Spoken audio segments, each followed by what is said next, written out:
The infallible indicator of a person's politics is the way that they interpret history. Once you understand this about a person, you will understand their politics. Our present is determined by our past, and politics are no different.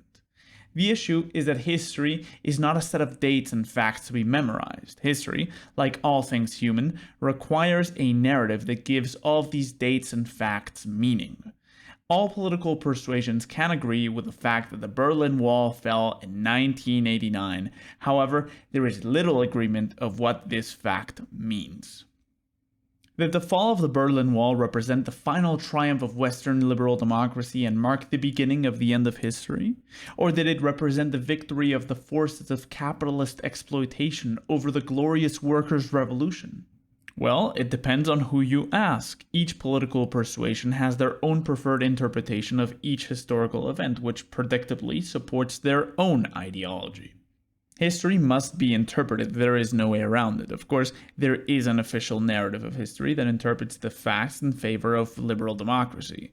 This is the interpretation that most historians follow, and the one that is taught in history class. To paint with broad strokes, it states that history, so far, has progressed away from oppression and backwardness and towards freedom and progress.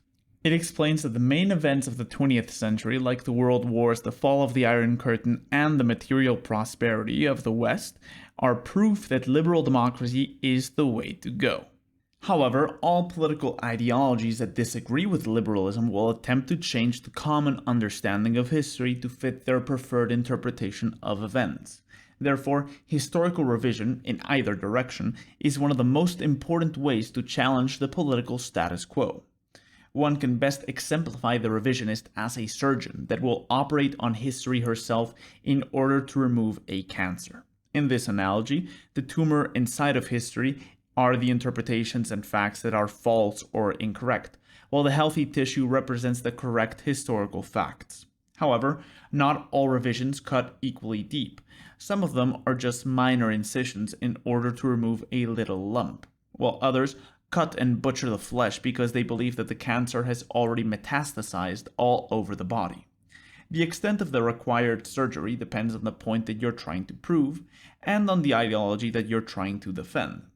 But is ideology the result of a person's interpretation of history, or is it the other way around? I have already written an essay that argues that the political beliefs of an individual are really the justifications of this person's pre-existing beliefs. I still believe this to be the case. Therefore, a person will always feel attracted to the interpretation of history that most validates their pre-existing convictions. If you think that society is built on a huge pile of psyops and lies, then you will reach for the butcher's cleaver and hack away at history. But if you have faith in the accepted historiography, then you will only have to cut a little in some spots.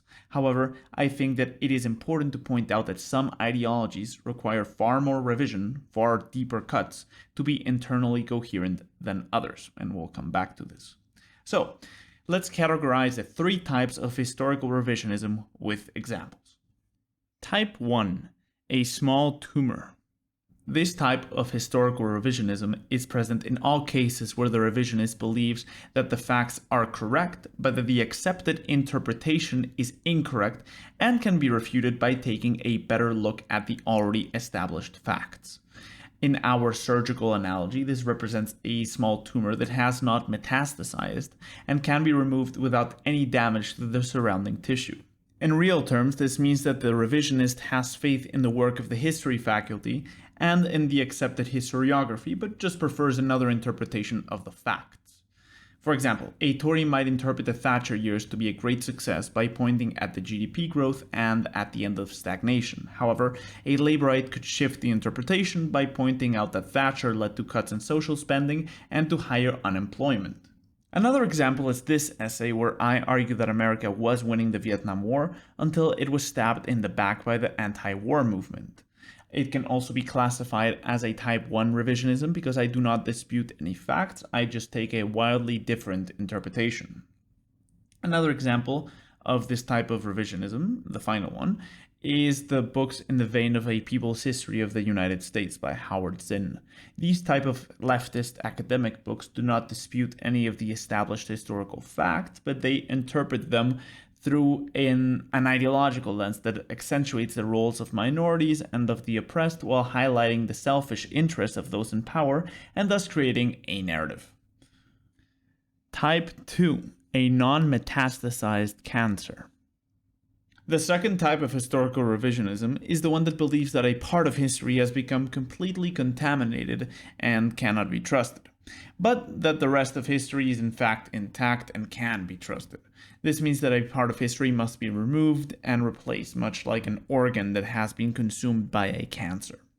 The part that is thought to be contaminated depends completely on the ideology. For example, a Turkish nationalist might have no problems with the accepted interpretation of the fall of the Berlin Wall. The accepted interpretation of the Armenian genocide, however, might prove more controversial. In this case, our hypothetical nationalist will only reject the parts of history that concern his nation's actions. It is a case of ideological necessity. In order to be an ultranationalist, you must believe that your nation can do no wrong, and of course this requires a total overhaul of all historical narratives that might threaten your ideology. Another type of this revisionism is a socialist tendency to throw away practically the entire field of economics, while at the same time retaining the rest of the historical consensus. This comes from a belief that our knowledge of economics has been infected by the corrupting influence of capitalism, and again, this comes out of necessity. A socialist is obligated to dispute the common understanding of economics because it clashes directly with their worldview and their economic philosophy. Interestingly, another ideology that also engages in Type 2 revisionism on the field of economics are the libertarians who believe that the market should not be restrained at all. They dispute the historical consensus on topics such as the Great Depression, where they contend that such economic crises are the result of state intervention and that measures such as the New Deal did more harm than good. Type 3. A metastasized cancer. The third type of revisionism is the most extreme and by extension the most interesting. It believes that history has been actively falsified and therefore the whole body of knowledge has been corrupted and cannot be trusted. That one must necessarily operate on the whole body to remove the cancer by force, resulting in a Frankenstein-esque surgery that leaves history irrecognizable. An important example of Type 3 revision is the way that committed communists revised the whole 20th century in defense of the USSR and the rest of the Communist International. In the eyes of a Marxist-Leninist, the good guys have lost the Cold War, and the body of history has been thoroughly falsified by American capitalist imperialism.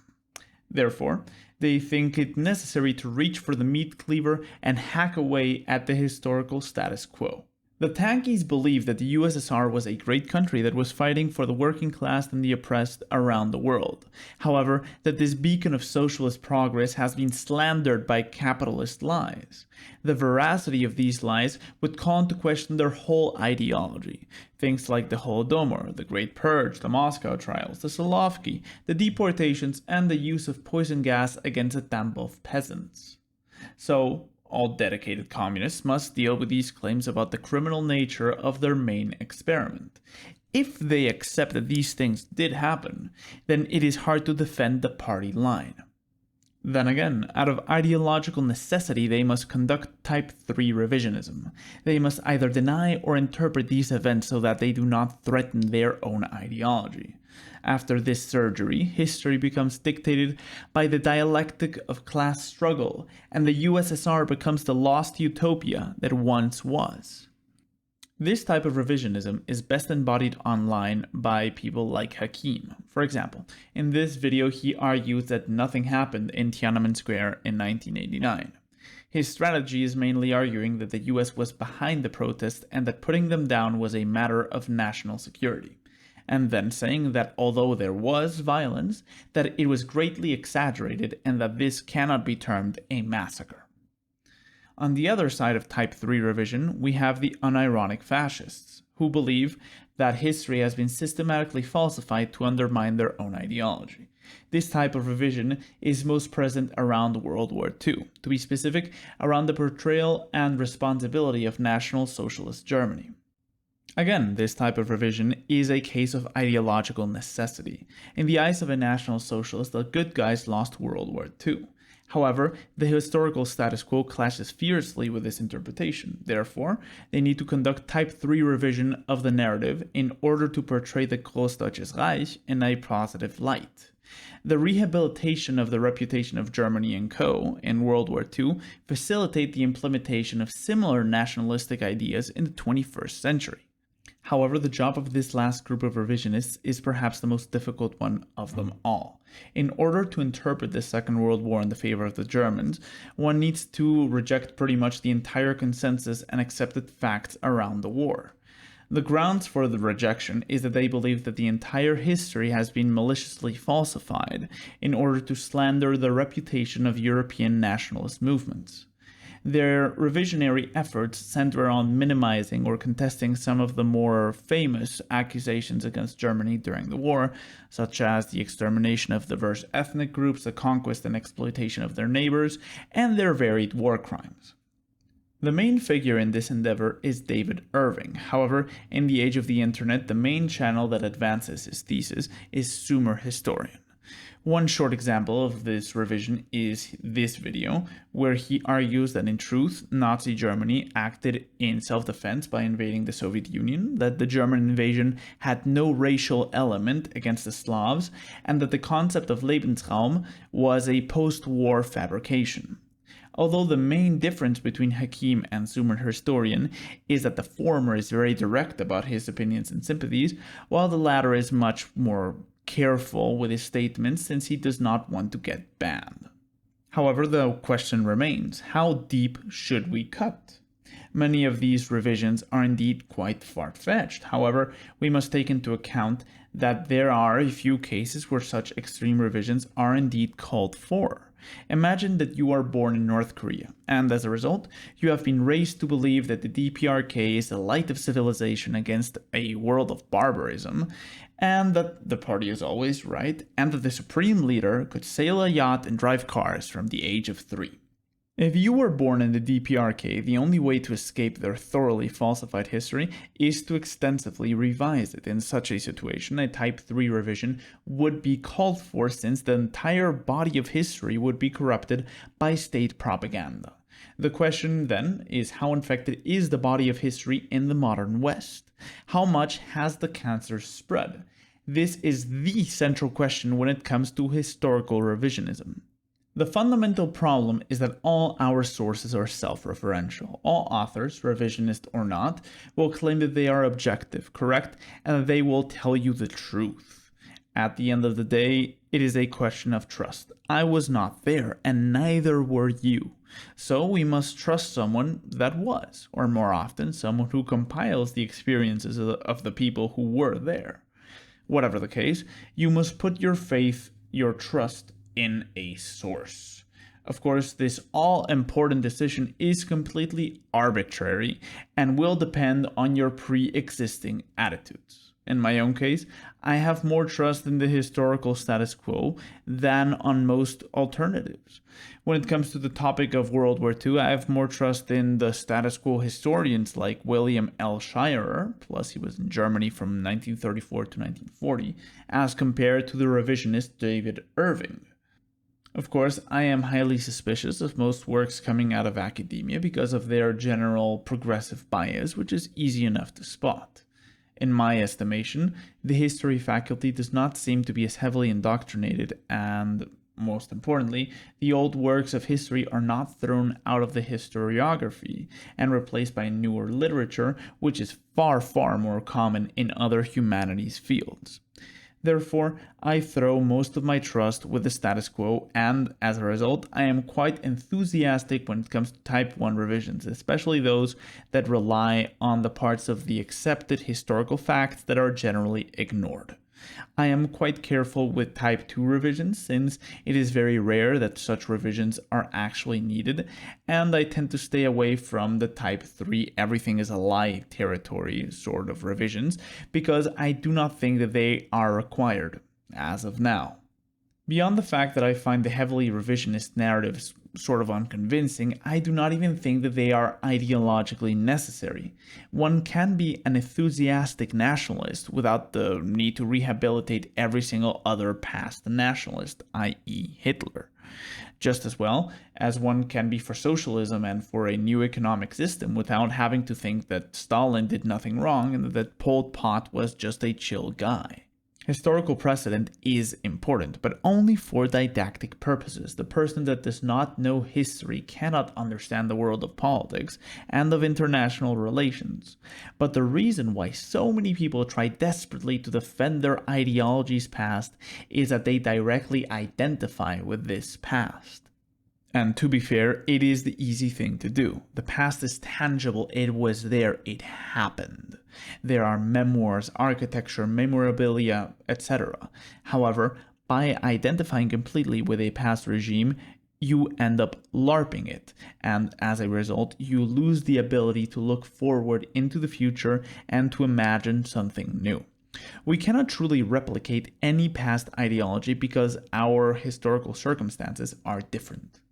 A 21st century communist cannot hope to embody the ideology of the Russian Revolution because he was not born as a Russian peasant in the early 20th century.